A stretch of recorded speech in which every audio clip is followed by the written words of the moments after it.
Hello friends, welcome to our channel Commerce Solution. So friends, good evening to everyone. We have started our paper 2, that is first unit business environment. So friends, today is lecture number 20. We are going to cover EXIM policy. In last lecture we have covered the what monetary policy. What are monetary policies and qualitative and quantitative measures. So what is EXIM policy? EXIM policy किसे कहते हैं? EXIM means export import policy. Export and import policy. EXIM policy क्या है? EXIM policy is also known as the foreign trade policy. EXIM policy को foreign trade policy भी कहा गया है क्योंकि ये एक्सपोर्ट इंपोर्ट पॉलिसी है. EXIM policy is renewed everywhere. हर साल इसे रिन्यूड किया जाता है. और ये क्या है? On 31 March and the revisions, improvements and new proposals become effective from 1st April of every year. हर साल 1 अप्रैल में उनके कुछ new improvements new proposals become effective हो जाते हैं first of the every year. EXIM policy किसे रेफर करता है? What does EXIM policy refers? EXIM policy refers to the policy measures adopted by a country with reference to the import and export and imports. किसको करते हैं? Export and imports को. जो EXIM policy किससे related? In simple terms EXIM policy क्या है? EXIM policy का मतलब है जो एक्सपोर्ट और इम्पोर्ट के लिए जो यूज़ होने वाली पॉलिसी है विच use the export and imports. what type of export is done and how much imports are in our countries done. all these what एक पॉलिसी लॉज होते हैं उसके लिए एक्सपोर्ट इम्पोर्ट पॉलिसी बनाई जाती है. ये क्या रेगुलेट करता है? It regulated by the foreign trade development and regulation act 1992. किसके द्वारा है ये? रेगुलेशन एक्ट 1992 के द्वारा by the foreign trade development. ये फॉरेन कंट्रीज से होती है और फॉरेन इसके लिए एक एक्सपोर्ट इम्पोर्ट मतलब एक वर्ल्ड बैंक ये सब में आता है जो कि हम आगे पढ़ने वाले. Now what are the objectives of export import policy? Objectives क्या है एक्सपोर्ट इम्पोर्ट पॉलिसी के? To facilitate sustained growth in the exports of the country so hard to achieve large percentage share in the global mercantile trade. क्या करना है? To facilitate sustain growth. किस में?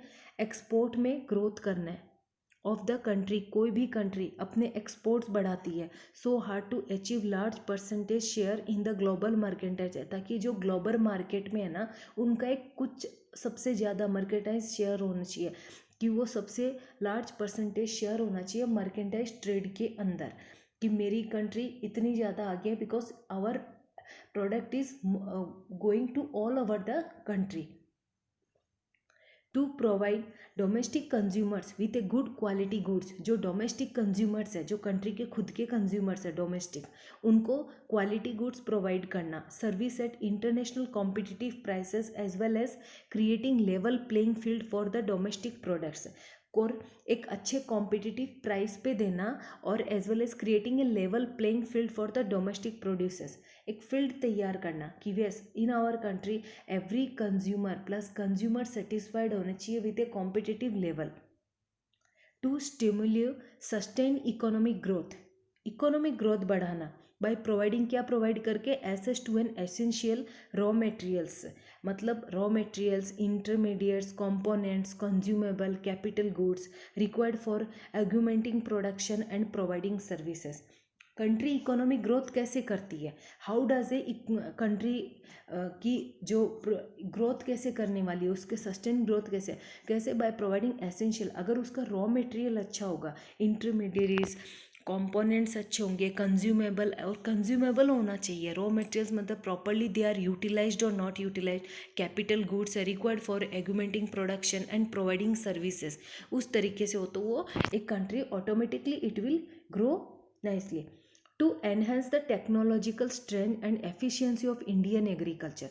सबसे ज़्यादा इंडिया किस में है आगे? एग्रीकल्चर प्रोडक्ट्स में. पहले एग्रीकल्चर प्रोडक्ट से स्टार्ट हुआ है तो उनको क्या है? टेक्नोलॉजिकली स्ट्रेंथ करना उनको बढ़ावा देना. टेक्नोलॉजी मतलब टेक्नोलॉजी के द्वारा उसको और ज़्यादा इम्प्रूवमेंट्स करना ताकि अच्छे से ज़्यादा एग्रीकल्चर प्रोड्यूस हो और कंट्री आगे बढ़े, और इंडस्ट्रीज एंड सर्विस भी, ताकि न्यू टेक्नोलॉजीज लाई जानी चाहिए इंडस्ट्रीज एंड सर्विस में, ताकि अच्छे से वो ग्रोथ करें, because advance technology will help more improvements in our exports, and this will growth with Indians economic per capita income